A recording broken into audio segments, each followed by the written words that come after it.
Croyez-vous vraiment connaître les personnes qui vous entourent? Pensez-vous pouvoir percevoir quand une énergie est étrange, quand l'ambiance est lourde, quand le comportement de quelqu'un dépasse les limites du raisonnable? Sachez que le véritable danger s'annonce rarement. Il ne crie pas, ne frappe pas à la porte. Il entre en silence, en souriant.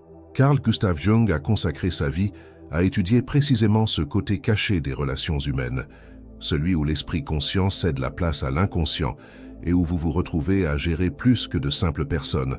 Vous gérez des projections, des traumatismes d'autrui, des masques bien construits qui cachent des réalités que même ceux qui les portent ne parviennent pas à voir. Maintenant, imaginez ceci. Pendant que vous vous protégez des méchants classiques, de ceux qui sont évidents et faciles à éviter, vous ouvrez peut-être les portes de votre âme à quelqu'un infiniment plus dangereux. Des personnes qui n'ont pas de mauvaises intentions, mais qui portent un inconscient sombre, plein de blessures non guéries, et finissent par déverser ce contenu sur vous. Des personnes qui, sans s'en rendre compte, font de vous un miroir, une planche de salut ou même le méchant de l'histoire qu'elle-même refuse d'affronter. Peut-être n'y avez-vous jamais pensé, mais réfléchissez-y maintenant. Combien de fois êtes-vous sorti d'une conversation émotionnellement vidée, comme si vous aviez couru un marathon? Combien de fois avez-vous été accusé de quelque chose que vous n'avez même pas fait? Ou vous êtes-vous senti dans le rôle du sauveur dans une histoire qui n'était même pas la vôtre? Cela a un nom, projection. Jung l'a décrit comme un mécanisme inconscient dans lequel l'autre déverse sur vous ce qu'il ne veut pas voir en lui-même. Et sans vous en rendre compte, vous cessez d'être qui vous êtes pour devenir un symbole, de l'ennemi, du héros, du responsable, n'importe quoi, sauf vous-même. Et le plus alarmant, c'est que vous, avec votre empathie, avec votre désir d'aider, pourriez être aspiré par un réseau invisible qui emprisonne, qui corrode. Jung nous a avertis. Le plus grand danger ne réside pas chez les pervers conscients, mais chez ceux qui sont déconnectés de leur propre ombre. Ils ne sont pas mauvais au sens classique, ils sont dangereux parce qu'ils sont aveugles. Ils vivent une existence où les douleurs n'ont pas été intégrées, juste repoussées à l'intérieur. Et ce qui n'est pas affronté se transforme en pièges émotionnels qui surprennent les autres. Ces personnes n'envahissent pas votre vie en criant. Elles entrent lentement, à travers de petites plaintes, des silences chargés, des regards accusateurs et une présence constante qui vous fait vous remettre en question. Et quand vous perdez le contact avec votre propre essence, avec votre centre psychique, vous commencez à vivre selon l'ombre de l'autre. Ce qui est plus effrayant, cela pourrait se produire en ce moment même, avec vous, à la maison, au travail, dans une vieille amitié ou même dans une relation de sang. Et savez-vous quelle est la première réaction de celui qui est affecté par cela? La culpabilité. Vous commencez à penser que le problème est en vous, mais peut-être ce qui est vraiment erroné est la façon dont vous êtes utilisé comme récipient pour l'inconscient de quelqu'un qui refuse d'affronter ses propres fantômes. Jung a identifié 6 profils de personnes émotionnellement dangereuses. Et non, elles ne sont pas nécessairement mauvaises, mais elles agissent sous des forces internes qu'elles ne comprennent même pas, et c'est pourquoi elles sont si destructrices. Commençons par le premier type, le manipulateur inconscient. Avez-vous déjà été proche de quelqu'un qui vous fait vous sentir responsable de ses émotions, qui vous culpabilise pour des sentiments que vous n'avez jamais provoqués, qui vous fait marcher sur des œufs, toujours en essayant de ne pas causer plus de douleur, sans vraiment comprendre ce qui se passe? Au début, ces personnes semblent fragiles, profondes, même charismatiques. Mais peu à peu, vous réalisez que vous êtes pris dans un piège psychique. Jung nous a dit que ce que nous n'affrontons pas en nous-mêmes, nous le rencontrerons comme destin. Et parfois, ce destin a un visage, une adresse et dort à côté de vous. Le manipulateur inconscient ne sait pas ce qu'il fait. Il agit poussé par d'anciennes douleurs, des émotions non traitées, des parties de lui qui ont été rejetées et qui maintenant doivent trouver une place. Et cette place, c'est vous. Il fait de vous un décor, une scène, une toile pour peindre ses conflits. Tout devient votre faute. Quand il ressent de la colère, c'est parce que vous l'avez provoqué. Quand il est triste, c'est vous qui l'avez déçu. Quand il se sent inférieur, c'est vous qui êtes arrogant. Et tout cela s'enracine si profondément que vous commencez à vous demander si vous avez effectivement dit quelque chose de mal, si vous n'êtes pas insensible, si par hasard ce n'est pas vous qui avez tort. Mais faites attention. La manipulation. Émotionnelle qui vient de l'inconscient est subtile, presque invisible. Elle ne crie pas. Elle s'installe dans le silence. Et c'est précisément pour cela qu'elle est si dangereuse. Parce que vous croyez que vous aidez, que vous êtes compréhensif, que vous exercez de l'empathie. Et dans cette tentative de sauver l'autre, c'est vous qui sombrez.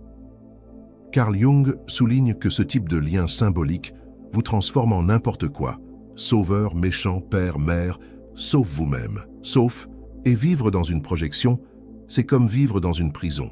Vous n'êtes pas vu, vous êtes utilisé. La seule façon de rompre ce cycle est de développer la conscience. Commencez à observer les modèles, les sentiments qui ne sont pas les vôtres, mais que vous avez commencé à porter. Et coupez avec courage les fils invisibles qui vous lient émotionnellement à ce récit qui n'est pas le vôtre. Parce que le manipulateur n'entre pas violemment. Il entre par la faille de votre compassion.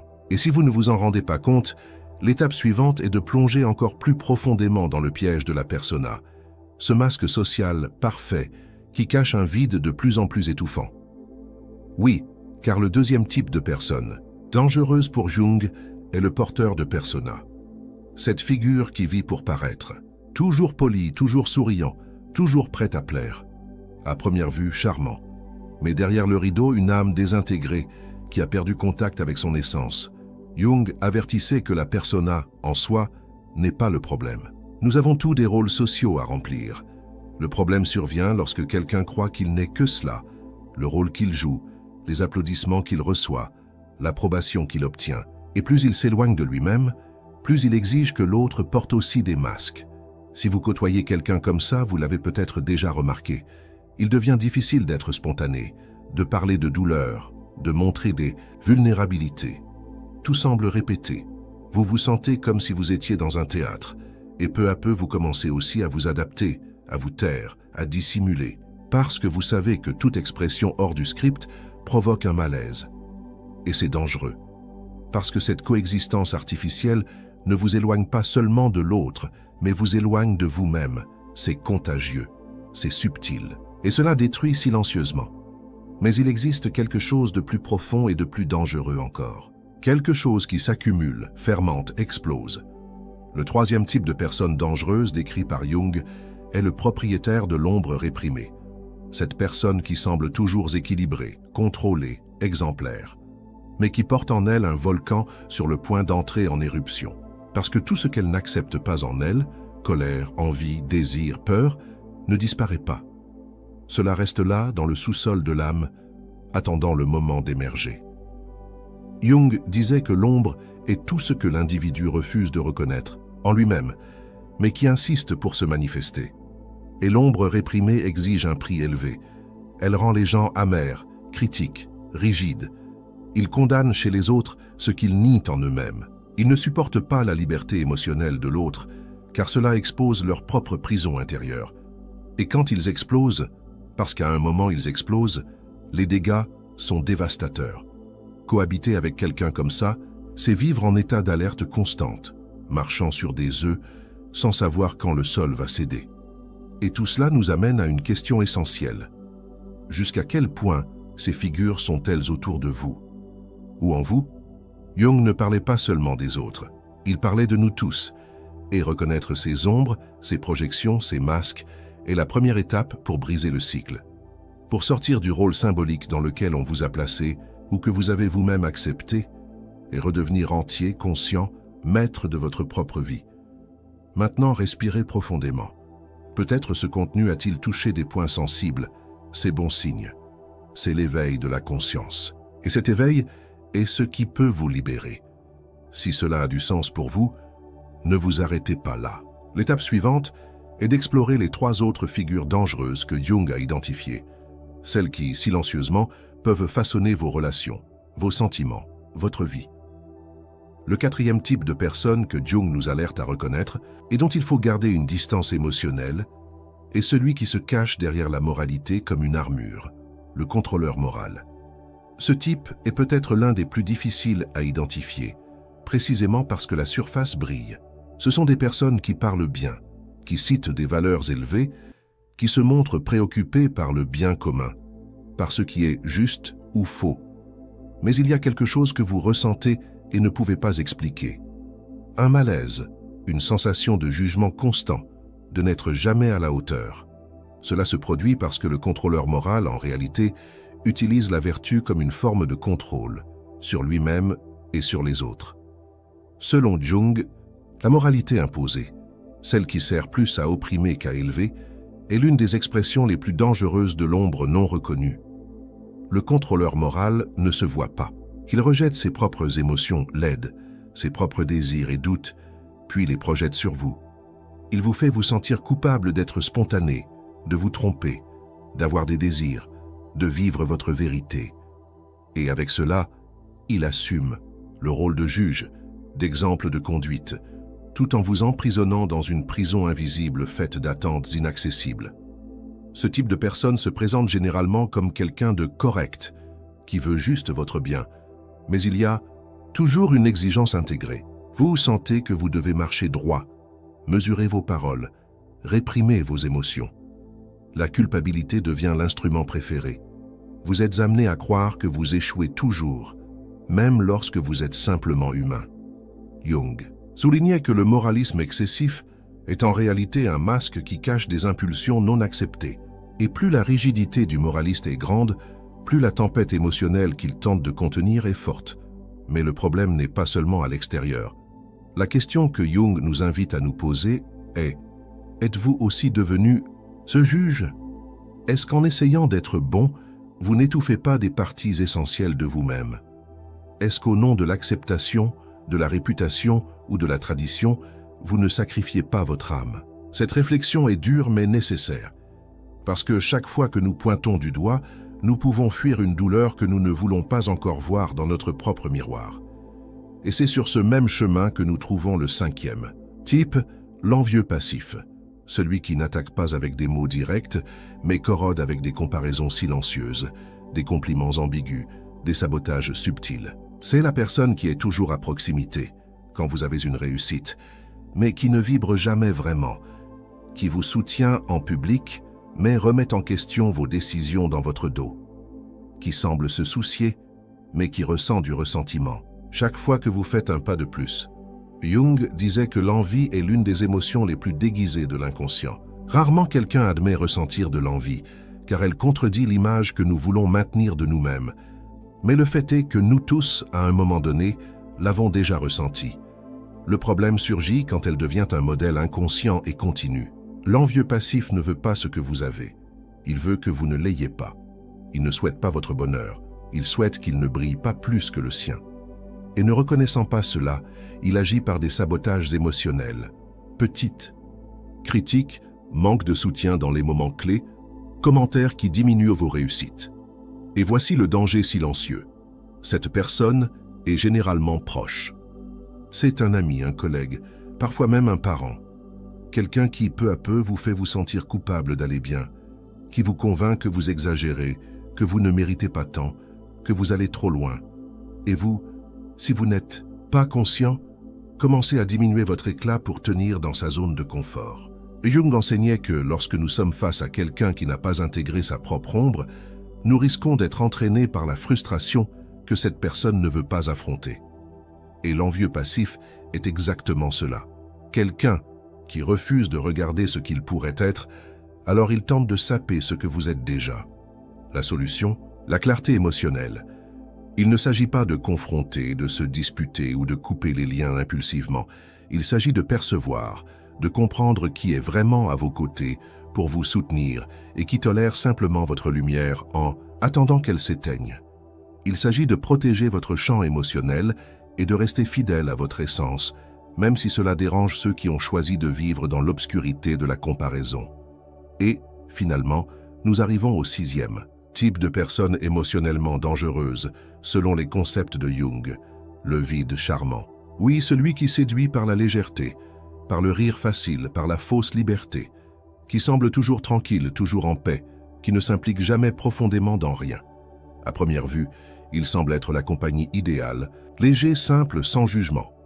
Mais avec le temps, vous percevez un modèle. Il ne s'engage jamais, ne plonge jamais, ne reste jamais. Tout est superficiel, tout est passager. Et en réalité, ce qu'il craint, c'est le contact réel avec lui-même. Jung appelait cela la dissociation du soi, une déconnexion profonde entre la surface montrée au monde et le véritable moi, qui a été oublié, abandonné, ignoré. Cette personne n'est pas malveillante, mais elle peut vous détruire émotionnellement si vous êtes quelqu'un qui cherche une connexion véritable, parce qu'elle ne sait pas maintenir une présence. Elle ne sait pas gérer la douleur, la profondeur, l'intensité. Et tout ce qui est trop authentique, elle l'évite, avec des blagues, avec de la distance, avec de l'absence émotionnelle. Cohabiter avec le vide charmant, c'est vivre une faim constante, une faim d'âme. Vous sentez que quelque chose manque, mais vous ne pouvez pas l'expliquer. C'est comme si vous aviez tout, attention, compagnie, même affection, mais qu'il manquait de présence, qu'il manquait de vérité, qu'il manquait d'engagement. Et le plus dangereux, vous commencez à penser que vous demandez trop, que vous êtes trop intense, trop sensible, trop profond. Et peu à peu, vous commencez à vous taire, à vous réduire, à vous adapter. Et là, encore une fois, vous vous perdez. Mais maintenant que vous connaissez les 6 types dangereux décrits par Jung, le manipulateur inconscient, le porteur de persona, le propriétaire de l'ombre réprimée, le contrôleur moral, l'envieux passif et le vide charmant. La grande question est, lequel de ces profils est présent dans votre vie? Et avec courage, lequel reconnaissez-vous en vous-même? Car c'est le point principal du travail de Jung. Il ne s'agit pas de pointer vers l'extérieur, il s'agit de se tourner vers l'intérieur, de reconnaître que nous avons tous des ombres. Nous projetons tous, nous portons tous des masques, mais la différence réside dans qui choisit de s'observer, de s'intégrer, de grandir, et qui choisit de rester aveugle, contaminant les autres avec ses blessures. La bonne nouvelle, la conscience guérit, et le simple fait que vous soyez ici, en train de lire ceci avec le cœur ouvert, est déjà un signe que quelque chose en vous veut se libérer, veut se renforcer, veut rentrer à la maison de l'âme, la maison de l'authenticité.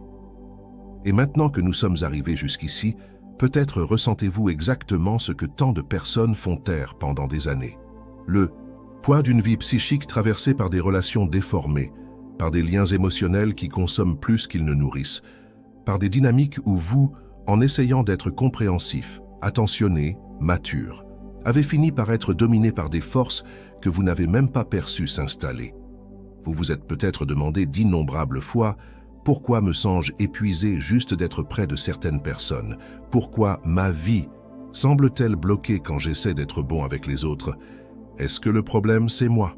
Et la réponse, aussi libératrice que difficile, est « Le problème n'a jamais été vous. » Le problème réside dans le fait de porter des fardeaux qui ne sont pas les vôtres, d'accepter des rôles émotionnels qui ne vous appartiennent pas, de vivre sous l'impact d'ombres étrangères comme si elles faisaient partie de votre essence. Carl Jung nous a montré clairement que la souffrance psychique vient souvent non pas de nos douleurs, mais des douleurs des autres que nous acceptons comme les nôtres. Et il ne s'agit pas de blâmer les autres. Ce serait trop facile. Jung n'a jamais pointé du doigt, il nous a invités à l'intégration. Au lieu de nous défendre des ombres des autres avec rigidité, il nous a proposé d'affronter les nôtres. Oui, parce que la vérité est que nous tous, à un moment donné, sommes des manipulateurs inconscients. Utilisons des personas sociales, réprimons des émotions, pointons des moralismes, envions, et nous cachons dans le vide de la superficialité. Nous avons tous un peu de chacun des 6 types. La question n'a jamais été de ne pas les avoir. La question est ce que nous en faisons.